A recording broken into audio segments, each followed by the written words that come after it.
Thank you. I'm so excited to be here, even though I did fly in. So apologies for that. I can confess in front of all of you. So yeah, first-party data, things like name, email addresses, physical addresses, transactions, behavioral data. I'm pretty sure we all collected it already. And I find that it's an untapped potential there. We often don't use it for optimization as we could do. And today I'm going to talk about how at Fatser we use it to optimize our paid advertising. And I'm hoping to inspire you. So hopefully after this, you'll kind of get some tactics into how you can do this as well, because without activating your data, it really just is a cost. And this is a potentially incremental way of using your data. So these are some of the results we've been getting. I'm going to go through each one of them as a little case study. And as you can see, they're very brand focused. Yeah, I come from brand background, so this is not performance based. We don't aim for a conversion in the matter that you would probably all aim for. Our conversion happens in the shop floor. You want to buy the chocolate bar or packet of bread. But we've seen great results from first-party data, and I'll tell you what we've done. Starting off with a finished rye bread shelf, something you wouldn't find here. And I think the equivalent would be white loaf or white bread, toast in the British market. But as you can see, there are a lot of brands there, a lot of variety, and it's a very low involvement purchase. So you just go to the shop and pick whatever bread you always consume. But a lot of research goes into understanding what other kind of consumers we should be trying to impact or influence. How can we get people to buy our bread in front of that selection? And we've looked into that, and we found that families with children are actually quite a lucrative audience. Rye bread is very nutritious, so when we want our kids to eat healthy, we want them to have rye bread instead of other products. So we devised this campaign that was centered around bedtime stories. We built a landing page. We had an author read mini audiobooks. There were bedtime stories and ran some recipes of rye bread alongside. And we were like, okay, great. Let's target families with children. That's a great audience. Let's put some advertising in Meta towards that. We then went on to Meta and looked at the size of audience, and we're like, okay, 1.3 million, that's pretty good. Except that in Finland, there's 5.5 million people, so that seemed a little bit off, a bit too many people with young children.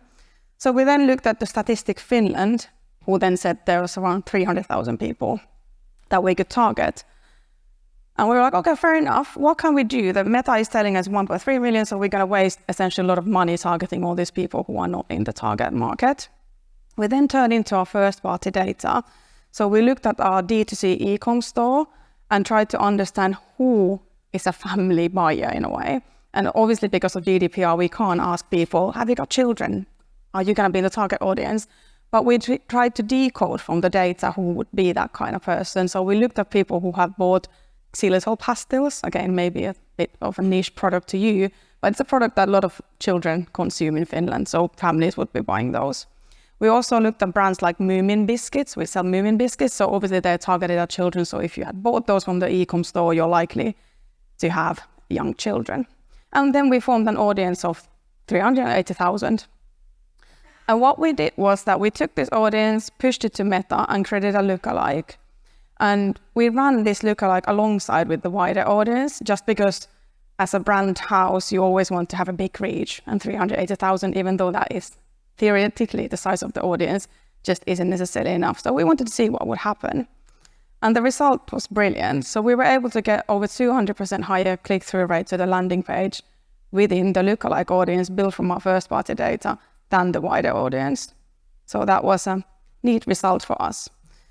And this takes me to the first takeaway, which is that you can use first-party data to reach the right people. So when you do awareness building and this kind of branded advertising, you don't want to just target everyone, because you want to try to make an impact, right? So reach the right people with first-party data. The second example is more about a niche, and it's about gluten-free. We have a product portfolio for gluten-free products. And this is especially interesting because how would you go on to Meta or anywhere and try to find people who are consuming these products unless you have some kind of base and seed audience to feed from? But we don't have that either. Again, because of GDPR, you can't ask medically sensitive data. So if you use it for medical reasons we can't really ask you if you're using it for that. So then we decided that we're going to try to find out from the consumers through their preferences. So by enriching the first-party data, we have a loyalty program. So we've devised a campaign that next time you logged on or received an email or interacted with us, you were prompted to answer a question about your preferences. And we didn't directly ask if you want to use gluten-free products. Well, we tried to, again, decode it from the interests that people explained or told us whether they would be fit in this target audience.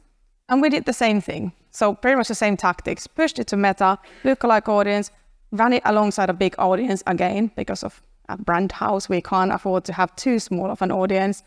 And the results were pretty great again. So we were able to get 75% lower CPM, which is huge because it means that we can reinvest that money in somewhere else. And essentially, if we didn't have this first-party data, so the enriched data, we would not have been able to reach these people, because how would we have known that they are likely to go to the shop and buy the gluten-free products we sell?